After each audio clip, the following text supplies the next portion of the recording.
Gabi po sa lahat, nagtungan kami sa pamilya Stewart. Mag-prayer vigil kami ngayon, nag-ready na. Magdala ka doon si Brad Alan Ulaher, ang kagawad sa Barangay 7A sa Davao. Sama. Sana po ang pagmadahan. Mana kanunay ka atong tanan. Karon atong awito ng pasiyon ng awit. Magkadigong ta sa iyang ngalan, siya natong tanan. Kaya naghiusa ka nato, dili matapos diya sa kamatayon. Ubat sa pagsalig ngadto sa Dios nga sa kanunay nahinumdum sa atong mamayong buhat ug napasaylo sa atong masala. Magamo kita karon alang sa atong igsuon si Jane series, no? Jane series.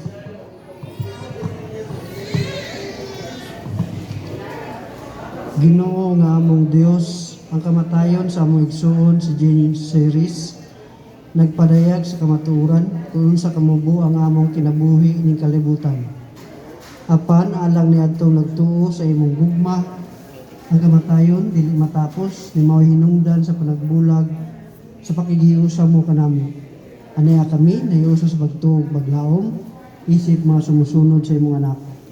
Ipadangat kanamo ang kahayag sa pagkabanhaw ni Kristo niining panahon sa pagsulay o pagbangutan samtang nagamo kami alang sa magsuon si Jane series. Ug sa tanang naigugma kaniya. Kini ang pangayo kanimo pinagi sa among nabanhaw nga Ginoo hangtod sa kaanturan. Palihog lingkod at paminaw ng pagbasa.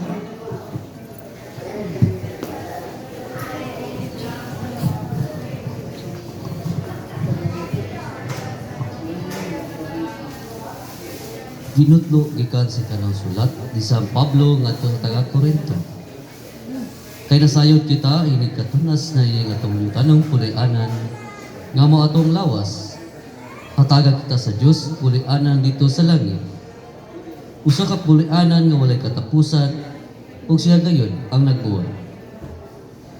Busa kanunay kita masaligon kayo. Nasayod kita nga samtang aniya kita niining lawasa. Layo kita sa pulianan sa Ginoo. Kay nagkinabuhi man kita, pinagi sa pagtuog dili mapinagi sa atong makita. Masaligon kita kaayo ug palabiyon nato nga mamiya kita sa atong pulianan niining lawasa ug mamuyog uban sa Ginoo. Ug labaw sa tanan, buot kita magpahimuot kaniya bisan dinhi sa atong pulianan o didto. Kay kinahanglan matubang kita tanan kag Kristo.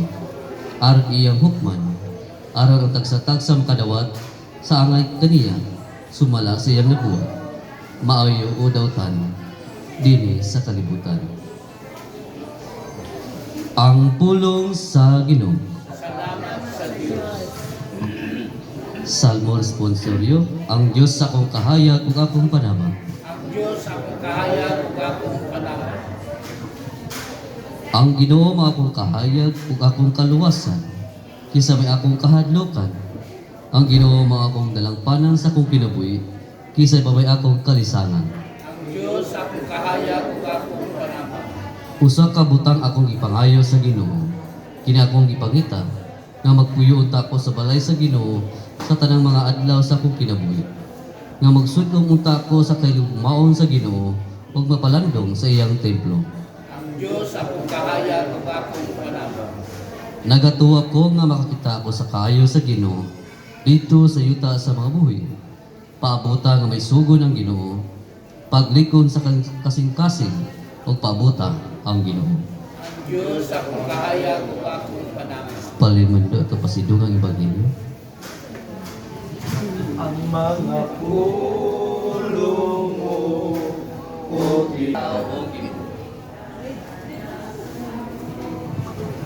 Pag-andam kamo sa bisan unsay mudangat. Baksig hugot ang inyong mga bisti diha sa hawak ug dagkuti ang inyong mga suga. Samag mga sulugoon nga nagulat sa pagbalik sa ilang agalon gikan sa kumbira sa kasal. Inigabot niya o ginigtuktok, ablihan dayon nila ang pultahan. Bulahan kato mga sulugoon nga nakaplagan sa ilang agalon nga nagtukaw og nangandam. Sultihan ko kamo nga magbako siya. Palingkuron sila sa kananan ug silbihan niya. Ug bulahan sila kung kaplagan niya nga andam bisan kung moabot siya sa atong gabi o kadlaw na. Ug timan-i kini kung nahibalo pa ang tagbalay kanusa moabot ang kawatan, dili gayud siya motugot tulungkabon sa kawatan ang iyang balay. Busa kamo usab kinahanglan mangandam kaya ang anak sa tao moabot sa oras nga wala ninyo paabutan. Ang mayong balita sa atong Ginoo. Palihog sa paglingkod ug atong paminaw ng atong sharer si Brad Elias.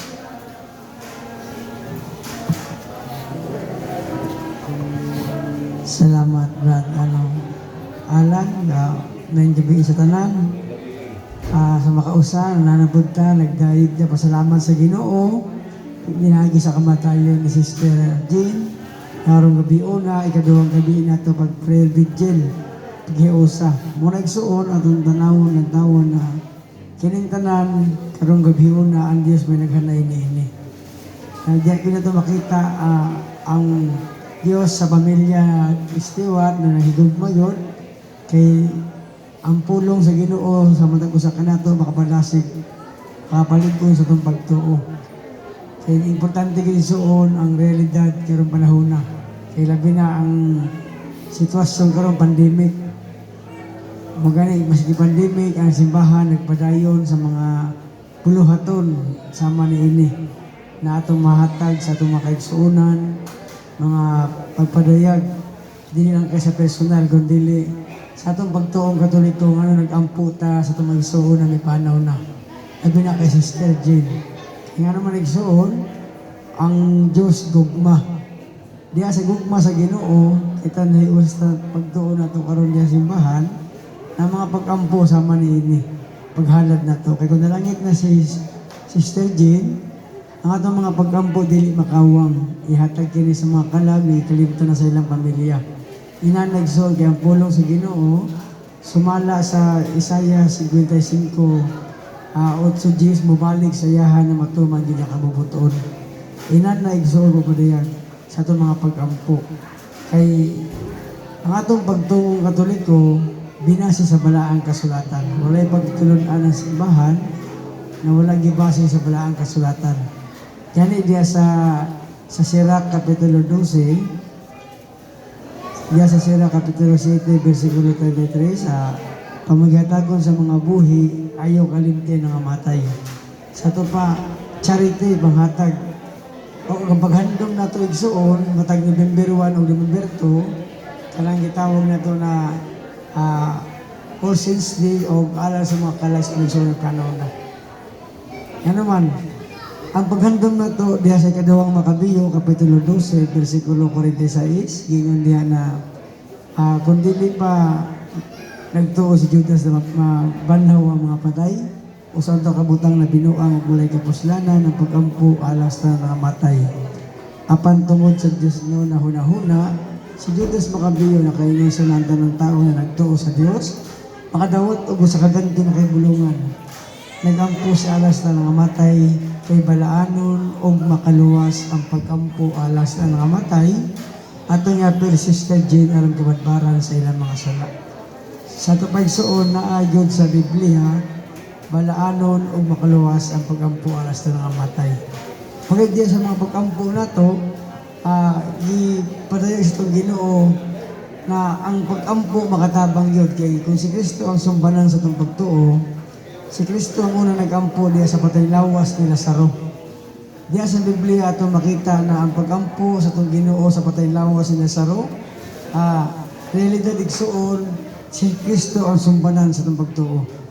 Muna ang mga pag-ampo sa mas nung himo karon, gingon diya sa 1 Pedro Kapitulo 4, versikulo 6, na mo ang hinungdan niya no giwali ang Ebanghelyo sa itong mga isuon na may panahon na aron pinagi sa ilang mga kalag, mabuhi sila kay Dios buhi. Dito makita gisuon. Magani ang simbahan wag niyo nung hantod karon. Dili sa Pilipinas 500 years na katuig ang Katolisismo. wala gyud hulog. Gawas sunod gyatake pa nagbarog gyapos tibuok kalibutan. Inan maigsuon ang realidad. Ang simbahan, ang ingon diha iampo ang nanutos kaninyo, igugma yung kaaway. Di ipakita sa simbahan na importante ang Dios. Sa matag usa kanato na agyod kay kun na ang Ginoo sa matag usa kanato na di ang gugma ug grasya gikan sa Ginoo. Muna sa matag gabi na to diri, pasalamat ta kanunay sa Ginoo ug salamat sa pamilya Istiwa sa matag higayon na kami natin pagdawat kanamo dalaygon ang Ginoo ng gabi ikatong tanan atong awiton awit sa pamalandong.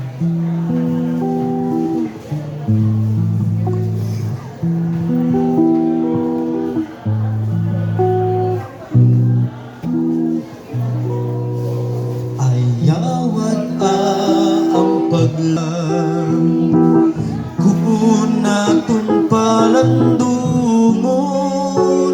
ang mga nangaging panahon kaguol man kung kalipay ang tanan ay lumalabay pagkanindot nga mabuhi nga adunay ginamithi kinabuhing inahalad gugmang way paglubad kinabuhing inahalad gugmang way paglubad. Palihog sa pagtindog, masaligon ug matuohon sa kamatayon ug pagkabanhaw ni Jesucristo. Magampo kita ngadto kaniya sa pag-ingon, Ginoo kaluhi kami.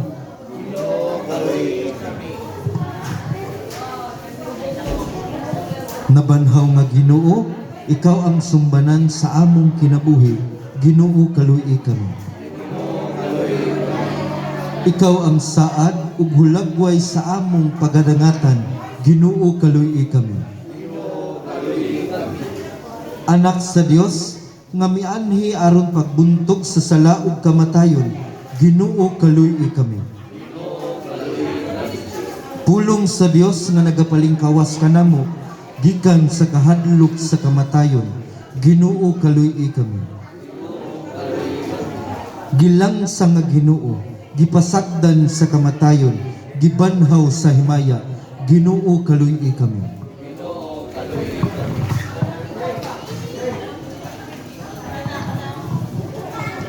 Ginoong Hesus, malumong magbalantay ug tuburan sa pahulay sa among kalag.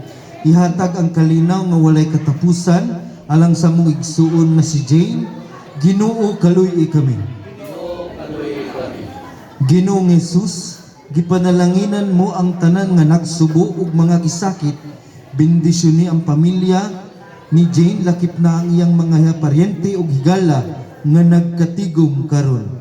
Ginoo kaluy kami.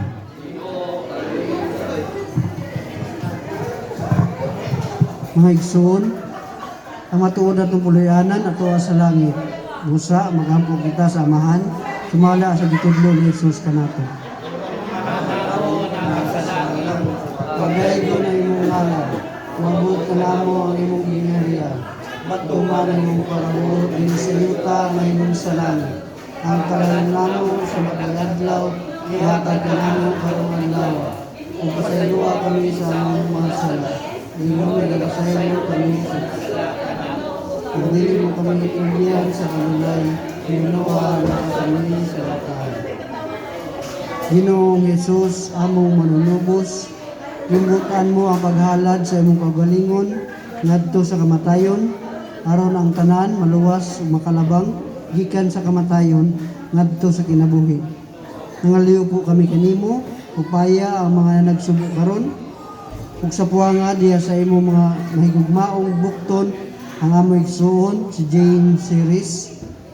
Kay ikaw lamang ang santos ug ikaw mismo ang kaluoy. Pinaagi sa imong kamatayon, ibuksan mo alang kanamo hanggang haan sa kinabuhi.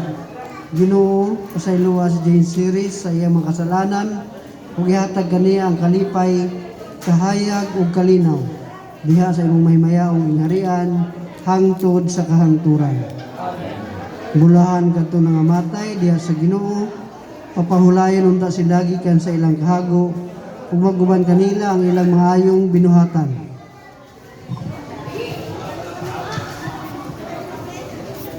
Pahulay nga dayon ihatag kaniya og Ginoo.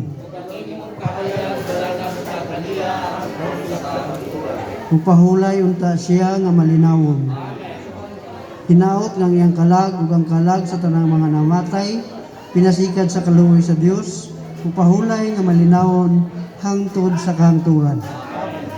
Hinaot unta nga ang gugma sa Dios ug ang kalinaw sa atong Ginoong Hesukristo, manalangin ug maghupay kanato ug sa dakong kaaghop magpahid sa matag luha sa atong mga mata. Sa ngalan sa Amahan ug sa Anak ug sa Espiritu Santo. Amen. Kalong lingkod, ug ito paminahon ang katapos ng awit.